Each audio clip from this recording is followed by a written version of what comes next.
இந்தியாவிலிருந்து ₹1 இந்தியாவிலிருந்து ₹1 நம்ம ஈரானில் கொடுத்தனா அந்த நாட்டில் 1200 மடங்கு அவர்களுடைய ரூபாய் மதிப்பு குறைந்திருக்குன்னு சொல்கிறாங்க.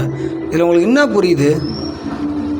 ஒரு நாட்டினுடைய பொருளாதாரத்தை அடாவடித்தனமாக தடை விதித்து அந்த நாட்டினுடைய பொருளாதாரத்தை சீர்குலைக்கும் போது அங்கிருக்கும் கனிமங்களை ஒப்பந்தத்தின் அடிப்படையில் கொள்ளையடிப்பதற்கு பேர் தான் ரூபாய் மதிப்பினுடைய குறைவு ஏற்றம் என்ற ஒரு பின்பம். அதோடு மட்டுமல்லாமல் அந்த நாட்டில் இருக்கும் கல்வியும் கல்வி சார்ந்த விஷயங்களையும் தனியாரிடம் கொண்டு சென்றால் பணம் இருக்கிறவங்க மட்டும்தான் கல்வியில் உயர முடியுன்ற ஒரு இடத்துக்கு தள்ளப்படுவான்.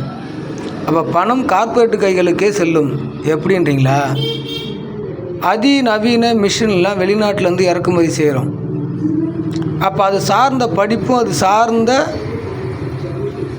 அதை சரி செய்வது, அதாவது ரிப்பேர் ஆச்சுன்னா அதை மறுபடியும் சரி செய்து அதை பயன்பாட்டுக்கு கொண்டு வரக்கூடிய கல்வி ஆற்றல் இருக்குது.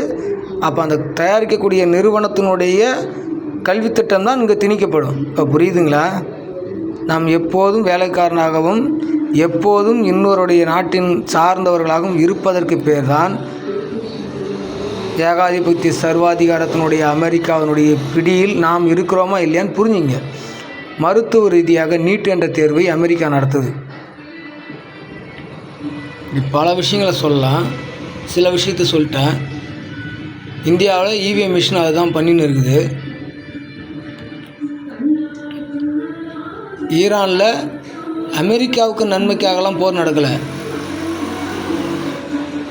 கார்ப்பரேட் முதலாளிகளுக்காக சீக்ரெட் சொசைட்டின்னு சொல்லக்கூடிய மறைமுக ஓனர்களுக்காக நடக்கிற ஒரு போர் அமெரிக்கா வரி பணத்தில்.